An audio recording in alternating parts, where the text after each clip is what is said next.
أذكركم قصة رجل ابتلي بالدين، كثرت ديونه وما استطاع أن يسددها، وتكالب الناس عليه، أصحاب الدين تكالبوا عليه يطلبونه الدين، فذهب إلى أحد التجار واستدان منه مبلغ 500 دينار. قصة قديمة وليست حديثة، هي مجموع الدين. فقال له التاجر: متى تسدد هذا الدين؟ قال: في الموعد الفلاني. أخذ هذه النقود ووزعها على الدائنين، ولم يبق معه شيء، وازداد حاله سوءا وتراجعا حتى جاء الأجل، أجل سداد الدين، ولم يجد معه ما يسدد به الدين.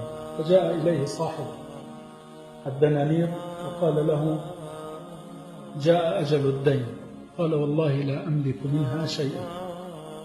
فاشتكاه إلى القاضي، فجيء به إلى القاضي: لما لا تسدد ما عليك من دين؟ قال: والله لا أملك منها شيئا. فأمر القاضي بحبسه حتى يسدد ما عليه. قال: يا سيد القاضي، أمهلني للغد حتى أذهب إلى عيالي وأخبرهم وأودعهم ثم آتيك. قال: وما الضمان أن تأتي في الغد وقد حكمت عليك بالسجن؟ فسكت به وقال: ضمانتي رسول الله صلى الله عليه وسلم، هو ضامن، وإن لم آتي فاشهد علي يا قاضي أني لست من أمة محمد صلى الله عليه وسلم. كان القاضي فيه مسحة من صلاح، وعرف قيمة هذه الضمانة، فتركه على أن يعود في الغد. فذهب هذا الرجل إلى زوجته وقال لها: حكم علي القاضي بالسجن. قالت: وكيف أطلقك؟ قال: أطلقت بضمانة رسول الله صلى الله عليه وسلم.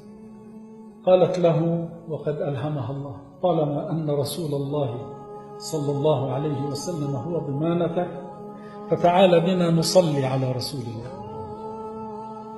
فجلسوا يصلون على رسول الله. شوفوا كيف تنفرج الكرب وتنحل العقد.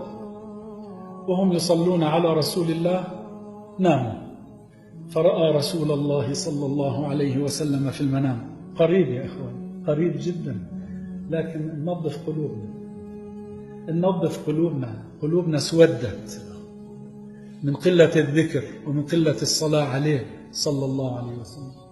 فرأى رسول الله صلى الله عليه وسلم في المنام، وأنتم تعلمون: من رآني في المنام فقد رآني حقا. قال له: يا هذا، إذا كان الصباح فاذهب إلى الوالي وقل له أن يسدد عنك دينك. أقرئه مني السلام وقل له: يقول لك رسول الله صلى الله عليه وسلم: سدد عني ديني لفلان. فإن لم يصدقك فقل له: معي علامتان. قال: ما هما يا رسول الله؟ قال: قل له: إنك أيها الوالي تصلي على رسول الله صلى الله عليه وسلم في الليلة الواحدة 1000 مرة، وفي الليلة الأخيرة أخطأت في عدها، وأخبره أنها قد وصلت كاملة. واستفاق الرجل في الصباح، خرج إلى عند الوالي. قال للوالي: رسول الله صلى الله عليه وسلم يقرئك السلام ويقول لك: سدد عني ديني. قال: وما علامة صدقك؟ قال: علامة صدقي أنك تصلي على النبي صلى الله عليه وسلم في الليلة 1000 مرة، وفي آخر ليلة أخطأت في العدد ويخبرك أنها قد وصلت كاملة. فبكى الوالد، فأعطاه 500 دينار من بيت المال، وأعطاه 2500 دينار من ماله الخاص. قال: اذهب إلى القاضي. فذهب إلى القاضي ووجد القاضي يتحرك شوقا لرؤيته. قال: تعال، ببركتك رأيت رسول الله صلى الله عليه وسلم.